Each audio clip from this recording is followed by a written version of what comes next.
Bienvenue dans ce nouvel épisode de Ça déborde, le podcast Nature Peinture qui t'aide à faire autrement, à devenir ta priorité et à prendre soin de toi sans culpabiliser.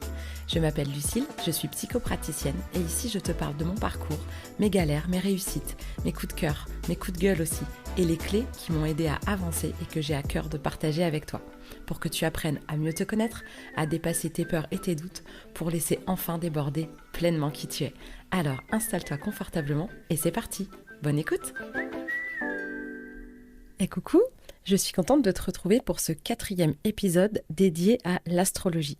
Alors aujourd'hui, on va parler des planètes, des différentes planètes et des fonctions qu'elles vont avoir dans le thème qu'on va être en train de regarder. Donc, chaque planète, comme je le disais, va avoir une fonction et cette fonction s'exprimera à travers l'énergie du signe dans lequel elle sera située et concernera particulièrement la maison dans laquelle elle est située. Mais je reviendrai sur tout ça. Donc les planètes qu'on considère dans le système solaire, il y en a 10. Chaque planète est le maître d'un signe. Alors comme il y a 12 signes et 10 planètes, on se retrouve avec 2 planètes qui vont être le maître de 2 signes différents. Donc le soleil, on va commencer par lui parce que c'est vraiment l'élément principal du thème pour moi. Le soleil va représenter notre identité profonde. C'est vraiment le chef d'orchestre du thème. C'est comme si tout le thème, tous les placements du thème, tous les aspects étaient mis en place au service du soleil, avec comme but de, in fine, de venir rayonner pleinement son soleil et son identité profonde. C'est aussi notre conscience, le soleil. Et ce qui est intéressant, c'est que tout le monde connaît son signe solaire. Quand on dit « je suis bélier, je suis taureau, je suis gémeaux », en fait, on parle du placement du soleil dans la carte du ciel. Donc on est tous très conscients, même si on ne sait pas ce que ça veut dire, même si on ne s'y intéresse pas, même si on n'y croit pas. Je crois que vraiment tout le monde, quasiment tout le monde connaît son signe solaire et c'est sa conscience. Et je trouve ça hyper intéressant. Le soleil, c'est l'astre du masculin sacré. Il ramène à papa ou aux différents hommes qui vont traverser nos vies, les chéris, les copains, les collègues, le patron, etc. Et c'est vraiment notre lumière, ce qu'on vient rayonner. Et le mot du soleil, c'est vraiment « je suis ». Donc le soleil, il met 365 jours à faire le tour de la Terre et le tour du zodiaque. Et donc, il passe environ 1 mois par signe. Grosso modo, du 20 et quelques, on va dire du 20 pour simplifier, au 20 de chaque mois, ça change. Donc voilà, le soleil va passer 1 mois dans chaque signe et ça va être un grand marqueur de personnalité dans le sens où ça va être vraiment notre identité et notre conscience. Ensuite, il va y avoir donc des planètes rapides qui vont avoir un fort impact sur notre personnalité. Parce que comme le mouvement de ces planètes-là va être rapide, il va être vraiment lié à notre identité. Dès que les planètes sont plus lentes et qu'elles passent énormément de temps dans des signes, ça va être plutôt des marqueurs carrément de génération entière par moment. Et donc, sur le plan personnel, le signe dans lequel va se trouver cette planète va être moins significatif. Donc on va commencer par les planètes rapides qui sont des marqueurs de personnalité. Alors je dis planète et je commence par le soleil qui n'est pas une planète, c'est une étoile et on a la lune qui est un satellite. Le satellite de la Terre, mais voilà, par déformation, par simplicité, par extension, je ne sais pas, on dit planète pour y compris le soleil et la lune. Du coup, on va commencer par la lune parce que la lune, c'est vraiment la plus rapide. Elle fait le tour du zodiaque en 28 jours. Donc, elle ne passe que 2 jours et demi par signe. Donc, elle change très, très, très rapidement de signe. Et la lune, sa fonction à elle, ça va être de parler de nos émotions, de notre intuition, ça va être notre sensibilité, nos besoins et ce dont on a besoin particulièrement pour se sentir en sécurité émotionnelle. Ça va parler de l'enfance, du foyer, de l'intimité, c'est en lien avec le féminin sacré, maman et globalement les femmes qui vont traverser notre vie. Donc de la même manière, les copines, les chéries, les collègues, les patronnes, etc. Ça va venir faire écho à notre énergie lunaire. Donc, on a le soleil qui est l'astre du masculin et la lune qui est l'astre du féminin. Et de manière assez logique, un peu comme pour les éléments ou les signes qui sont très reliés finalement aux, aux différentes saisons et à ce qui se passe sur Terre, là, de manière assez logique pour se souvenir un peu de ces fonctions de soleil et de lune. Le soleil, on voit bien que si on prend le soleil, le vrai soleil, il brille très très fortement. C'est l'étoile qui brille le plus fort, qui amène de la chaleur, qui est tournée vers l'extérieur, qui brille vers l'extérieur. La Lune, c'est plutôt, c'est une planète, enfin un satellite qui n'émet pas de lumière, mais qui reflète la lumière du Soleil. C'est l'astre de la nuit, quand le Soleil, c'est l'astre du jour. Donc, à un même événement, on va dire, on va pas le ressentir et le vivre de la même manière si ce même événement se déroule de jour ou de nuit. Il y a quelque chose de plus sombre, de plus silencieux, de plus invisible, de plus impalpable. Il y a quelque chose de plus mystérieux avec la lune, l'énergie de la lune, avec la nuit et un peu les ombres. Donc, le soleil, c'est un peu notre rayonnement et notre manière de nous réaliser à l'extérieur de nous, quand la lune va plutôt parler de notre intériorité, de notre intuition, et de tout ce qui est plus impalpable et de notre manière de nous réaliser à l'intérieur de nous-mêmes. Et donc, quand on est une femme, on n'est plus naturellement relié à l'énergie de sa lune, et quand on est un homme, on n'est plus naturellement relié à l'énergie de son soleil. Ce qui ne veut pas dire qu'on n'a pas l'autre énergie. C'est juste que le mouvement, l'accès à l'énergie de l'autre planète est moins naturel. Et ce qui est assez rigolo, moi je vois ça, ça me fait toujours sourire de voir ce genre de petits fun facts. 90, si ce n'est 95% de ma clientèle, c'est des femmes, et bien souvent chez les thérapeutes, c'est comme ça que ça se passe. Pourquoi ? Parce que les femmes sont plus naturellement reliées à leur énergie lunaire, et donc plus naturellement reliées à leur monde intérieur et à ce mouvement d'aller se réaliser à l'intérieur de soi. On voit bien que les hommes, même si ça change et c'est génial, sont moins intéressés par leurs émotions ou en tout cas dès tout petits, on leur dit que pleurer c'est pour les bébés ou pour les filles, mais que les garçons ça pleure pas. Je caricature un petit peu, mais il y a quand même un paquet de gens, des paquets de générations qui ont été éduqués comme ça. Donc on voit bien le côté, l'astre du masculin qui est plutôt tourné vers l'extérieur, vers le concret, vers la réalisation, et la lune plutôt vers les rêves. Et le vrai équilibre masculin-féminin, à l'intérieur de chacun, vraiment dans cette énergie du masculin sacré et du féminin sacré. L'idée, c'est que chacun d'entre nous, pour trouver cet équilibre, soit à la fois très à l'écoute de son énergie lunaire, de ses besoins, de son intuition, de ses émotions, de tout son monde intérieur, de ses rêves, de ses envies, de ses besoins, et que, en écoutant ces rêves-là, on puisse par la suite, avec son énergie solaire, leur donner corps à l'extérieur de nous, dans le concret, dans la matière, en se bougeant en action concrète vers l'extérieur pour que nos rêves et nos besoins deviennent réalité. Il y a quelque chose d'impalpable dans la lune et de très concret avec le soleil.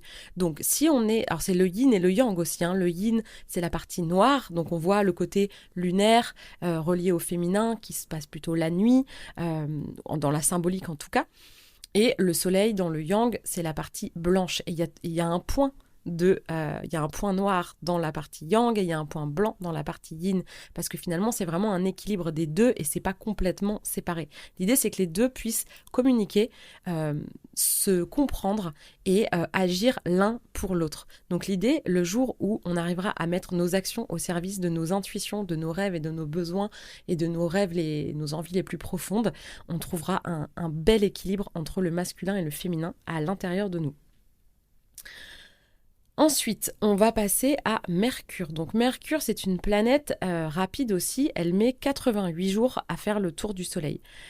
Et même si elle est un peu plus rapide, elle est toujours aux alentours du Soleil. Elle n'est jamais très loin du Soleil. Donc elle avance à peu près au même rythme, parce que parfois Mercure va rétrograder, va reculer. Donc en fait, le Soleil met plus de temps à faire tout le tour, mais il y a une trajectoire qui rétrograde. Toutes les planètes rétrogradent ont des moments où elles reculent. Alors en réalité, elles ne reculent pas. C'est une illusion d'optique selon le placement de la Terre par rapport à ces planètes qui va donner l'illusion que dans le ciel, la planète fait marche arrière. Alors ça a des conséquences. Souvent, on l'entend d'ailleurs. Celle dont on entend le plus parler, c'est quand Mercure rétrograde. Où c'est comme si la fonction de la planète était mise plutôt au service de aller regarder à l'intérieur Et du coup, à l'extérieur, ça bug. Donc, Mercure, c'est la planète de la communication. Elle vient nous parler de notre manière d'apprendre, de réfléchir, de notre intellect, de comment on va parler, comment on va entrer en lien avec les autres, comment on va communiquer de manière globale. Donc, cette planète-là, selon comment elle va être placée, il y a des signes qui vont faire que ça va faire des gens très, très, très bavards, qui vont avoir besoin de beaucoup parler. Dans les signes d'air, ça va faire ça. Dans les signes de terre, Mercure va être moins à l'aise, puisque l'idée c'est de parler, de communiquer, et que les signes de terre ont tendance à être plutôt taiseux. Donc c'est pas là où Mercure va se déployer, va être le plus à l'aise en tout cas pour déployer sa fonction. Ce qui ne veut pas dire qu'il n'y a pas de communication. C'est juste que la communication va se faire différemment. Elle va être teintée d'une énergie différente. Quand on va avoir Mercure dans un signe d'eau, on va potentiellement avoir une manière de communiquer qui va être assez intuitive, on va être assez inspiré.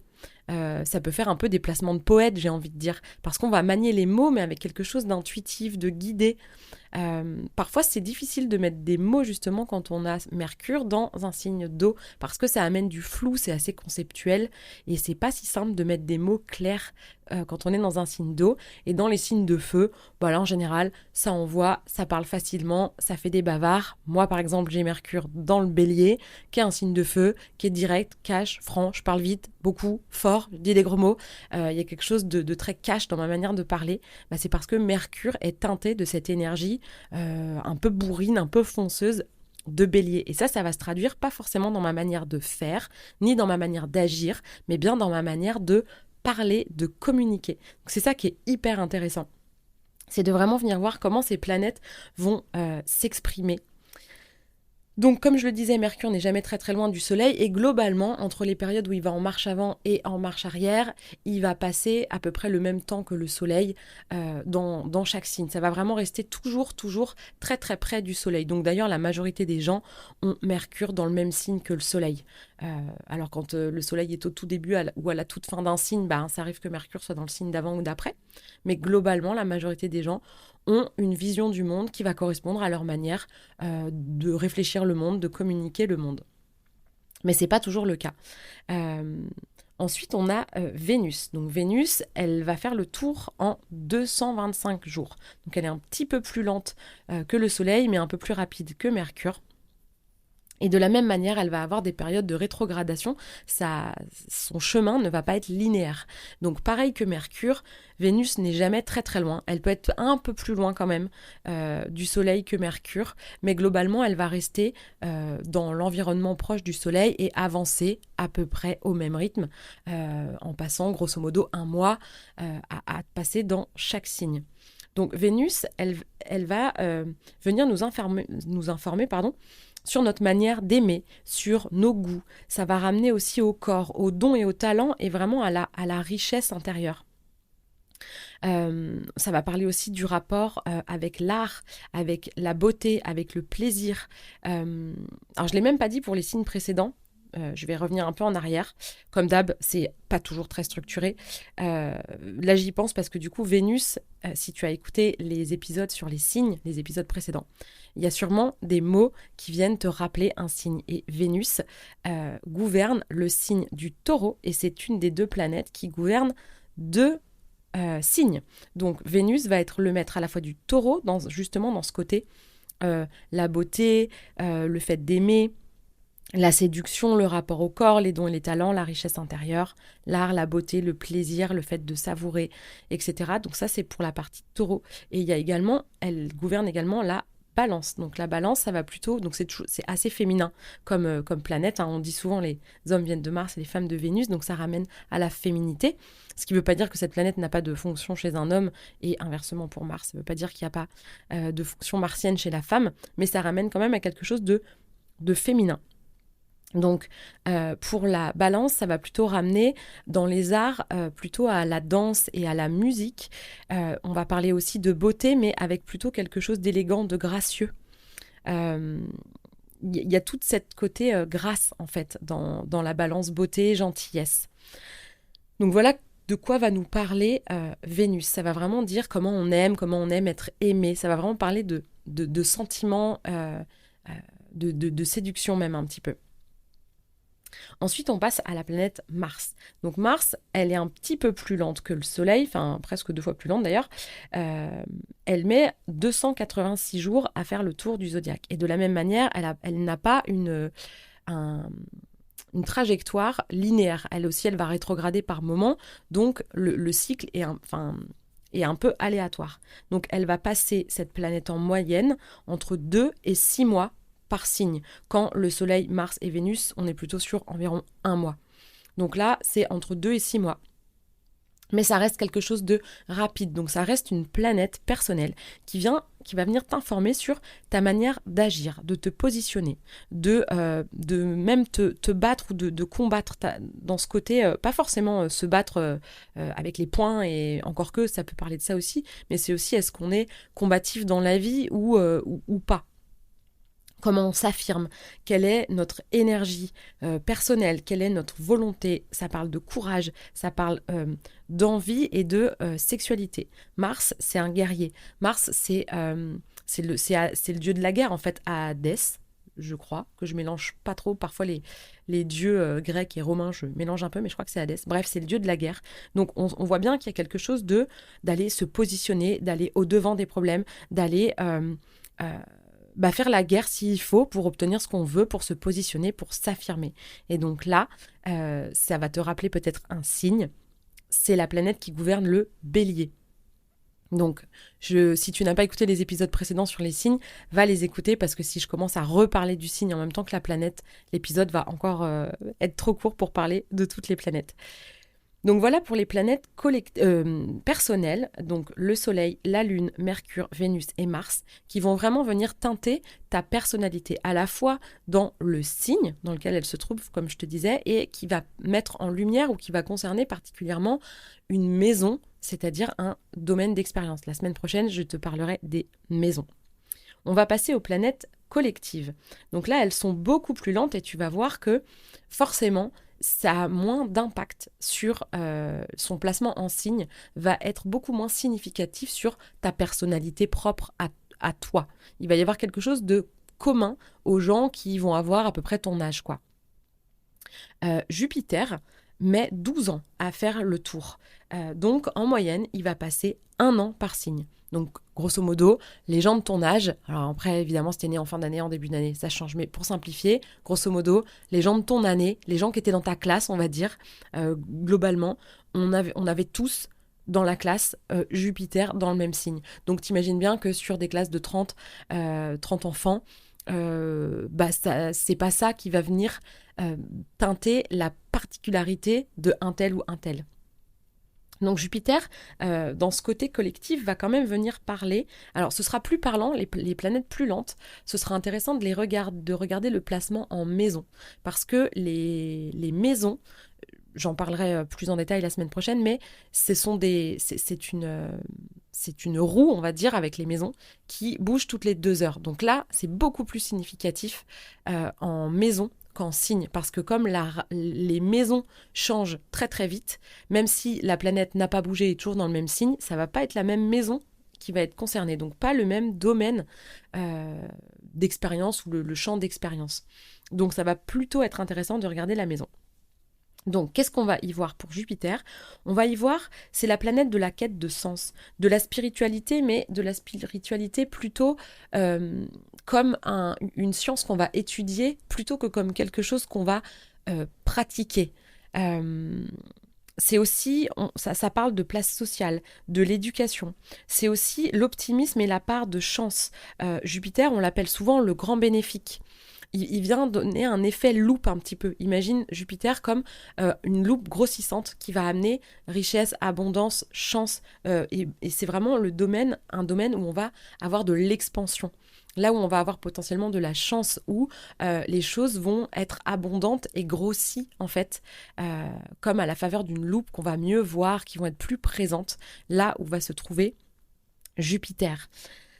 Ensuite, on a Saturne. Donc Saturne, lui, il va mettre 29 ans à faire le tour du zodiaque. Donc Saturne, c'est la dernière planète du système solaire qu'on peut voir à l'œil nu, j'ai envie de te dire. Et ce que je trouve hyper intéressant avec Saturne, c'est que c'est la seule planète qui a des anneaux. Elle a une ceinture, comme si elle était contenue à l'intérieur de ces anneaux. Il y a une limite autour de Saturne, et Saturne était la limite de l'astrologie, du zodiaque, dans l'astrologie traditionnelle. Pourquoi ? Tout simplement parce que on n'avait pas encore des outils astronomiques suffisamment performants pour voir au-delà de Saturne. Donc dans l'astrologie traditionnelle, les planètes qui étaient prises en compte s'arrêtaient à Saturne. Donc il y avait plus de planètes, il y avait 3 planètes de plus qui étaient le maître de 2 signes. Alors je voudrais pas dire de bêtises parce que je connais plus trop par cœur, ou je vais peut-être regarder, je mettrai une petite pause. En tout cas Saturne, voilà, c'est la dernière planète du système solaire visible à l'œil nu. Donc Saturne va véhiculer une certaine forme de limite, de restriction. Comme s'il y avait ces anneaux symboliquement, je te dis ça plus pour le côté symbolique et un peu mémotechnique. Et de sentir que dans Saturne, il y a quelque chose de limité. Ça vient en fait parler de notre manière de grandir à travers les épreuves. Donc en mettant 29 ans à faire tout le tour, il passe environ 2 ans et demi par signe. Donc encore plus frappant que Jupiter, ça va concerner tellement de gens en 2-3 ans que tu vois bien que c'est pas significatif finalement de ta personnalité à toi. C'est plutôt sur une mini-génération quoi, où tout le monde va avoir Saturne qui va focaliser sur le même signe. Donc Saturne va venir parler de maturité. Il y a toujours un rapport au temps avec Saturne. Saturne, c'est Chronos. Il y a toujours une notion de temps. Il y a de la discipline, de l'autonomie. Ça va parler de notre intégrité et de manière générale, comment on va transcender les épreuves. Parfois, on dit que Saturne, c'est le caillou dans la chaussure. On n'aime pas trop Saturne. Ça fait partie des planètes qu'on diabolise un peu parce que on a l'impression que c'est toujours compliqué, que c'est jamais fluide avec Saturne, et c'est pas complètement faux, mais il y a cette notion avec Saturne de voir comment on s'en sort, quelles vont être nos ressources quand on est face à des difficultés, et d'aller chercher justement notre maturité, notre discipline, notre autonomie, notre intégrité et notre patience pour justement passer ces épreuves-là. Donc, ces 2 planètes collectives concernent plutôt des personnes sur une tranche entre 1 et 3 ans, on va dire. Les 3 dernières planètes, qui sont des planètes transpersonnelles, là, elles sont vraiment, vraiment très, très lentes. Et ce qui est intéressant, c'est que elles ont été... alors, en tout cas, j'ai les anecdotes, on va dire, pour Uranus et pour Pluton. Elles ont été découvertes comme si elles avaient été découvertes à un moment où la fonction qui va avec. C'est comme si l'humanité était d'une certaine manière prête pour la fonction de la planète. Donc, Uranus est la première planète transpersonnelle. Donc, sa fonction, alors c'est le maître... Ah oui, j'ai pas dit... c'est un peu brouillon cette histoire. Jupiter, je crois que je ferai un récap à la fin, mais Jupiter, c'est le maître du Sagittaire et Saturne, c'est le maître du Capricorne. Uranus, c'est le maître du Verseau. Et donc Uranus va mettre 84 ans à faire le tour du zodiaque, et il va passer environ 7 ans par signe. Donc la fonction de cette planète, ça va être la libération, l'innovation, la technologie, l'indépendance, mais aussi la rébellion, les crises, les bouleversements et les idéaux. Donc tu vois bien qu'on retrouve les caractéristiques du Verseau. C'est pas pour rien que cette planète est la maîtresse du Verseau. Donc il y a vraiment ce côté pionnier, innovation, et il y a vraiment cette notion de technologie et ce côté électrique avec Uranus. Électrique parce que ça peut être foudroyant, ça peut être soudain, comme un coup de foudre. Alors là, je parle pas d'un coup de foudre amical, hein. Ça va être un peu l'énergie de l'accident de voiture, c'est-à-dire tout va bien et d'un seul coup, en une fraction de seconde, il y a tout qui se bouleverse. C'est un peu ça le côté d'Uranus. Et je crois que d'ailleurs que son orbite est très très incertain, très aléatoire. D'un seul coup, ça change d'axe, ça change de sens, de vitesse. Il y a quelque chose de très soudain et comme si on ne pouvait pas anticiper. Il y a quelque chose d'imprévisible en fait avec Uranus. D'où le côté aussi de bouleversement, de crise. C'est souvent des moments quand on a des transits avec la planète Uranus, c'est souvent des transits de pétage de plomb, comme s'il fallait péter un câble pour briser ses chaînes. C'est vraiment la fonction d'aller libérer, c'est la fonction de la rébellion. Et cette planète, elle a été découverte en 1780, un truc comme ça, dans ces eaux-là en tout cas, en France en plus, au moment de la Révolution française. Et finalement, l'énergie de la Révolution française correspond très très bien à cette fonction libération, révolté, injustice, pétage de câbles de cette planète Uranus, avec le soulèvement collectif, avec des idéaux qu'on porte et qu'on veut que ça change. Et si pour ça, il faut tout péter, on va tout péter. Il y a ça, en fait, il y a cette fougue-là, il y a cette détermination-là collective d'Uranus. Et ça correspond aussi au début de l'électricité. Et je trouve ça hyper intéressant de rapporter comme ça l'astrologie à des pans très concrets de l'histoire. Donc voilà pour Uranus. Donc pareil que pour Saturne et Jupiter, ce sera plutôt le placement en maison qui viendra parler de toi un petit peu plus spécifiquement. Sinon, t'imagines bien que pendant 7 ans, tout le monde a Uranus dans le même signe, et donc au niveau de ta personnalité, ça fait pas grand-chose de particulier en tout cas. Ensuite, on a Neptune. Neptune met 65 ans à faire le tour du zodiaque. Donc, il passe environ 14 ans par signe. Donc là, on est encore plus lent. Donc, Neptune, c'est la planète qui gouverne le poisson. Et Neptune va nous parler d'intuition, d'imagination, de spiritualité, mais cette fois-ci, par rapport à Jupiter, là, c'est vraiment la spiritualité vécue, notre manière de vivre notre spiritualité. Que ce soit par une religion ou par une croyance personnelle en des guides, la source, ou tu vois tous les mots que tu pourrais mettre ça, mais en tout cas c'est une manière là de vivre et de se connecter à sa spiritualité intérieure. C'est la planète aussi de l'inspiration, mais aussi du flou, de l'illusion, du mystère. Ça gouverne le poisson, donc il y a ce côté flou qui peut y avoir chez le poisson aussi. Et puis ce côté extrêmement intuitif et extrêmement médiumnique. Il y a vraiment une fonction de médiumnité avec Neptune. C'est aussi une planète qui véhicule beaucoup de compassion, de romantisme et de connexion. Mais là, on ne parle pas de connexion comme avec Uranus, de connexion technologique, de connexion à des collectifs et à des idéaux. Là, c'est vraiment de la connexion spirituelle à l'invisible. C'est de la connexion verticale, en fait, j'ai envie de dire. Vraiment reliée vers le ciel, la source, les énergies, dans tout ce qui va être invisible. Et Pluton, donc c'est la dernière planète qui a été découverte, et même d'ailleurs depuis elle a été rétrogradée au rang de planète naine, je crois. Enfin en tout cas on a décidé que Pluton finalement faisait plus partie du système solaire. Et ce qui est hyper intéressant encore une fois, c'est que donc cette planète met 248 ans à faire le tour du zodiaque. Donc elle va passer entre 12 et 30 ans par signe. Par exemple là, Pluton qui aussi rétrograde, toutes les planètes rétrogrades sauf le Soleil et la Lune, à des périodes de rétrogradation. Donc ça fait quelques années, ça doit faire 1 an et demi ou 2 ans que Pluton en fait rentre dans le Verseau, recule dans le Capricorne, rentre un peu dans le Verseau, recule dans le Capricorne. Je crois que, alors je sais plus si en ce moment on est, de toute façon ça dépendra de quand tu écoutes ça, mais en gros en 2024, je crois, ou peut-être c'est début 2025, il y a l'entrée définitive où là, même s'il y a des marches arrière, ça ne ressortira plus du Verseau.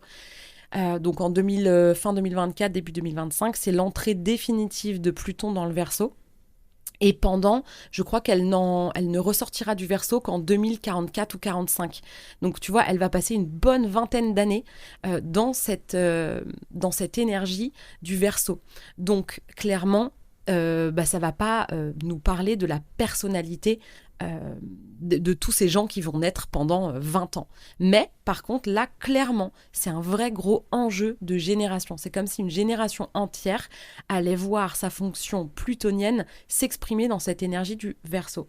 Donc, Pluton, c'est la planète de la transformation, des tabous, des secrets, de la profondeur, des ombres, de l'inconscient. C'est un peu la thérapeute du zodiaque.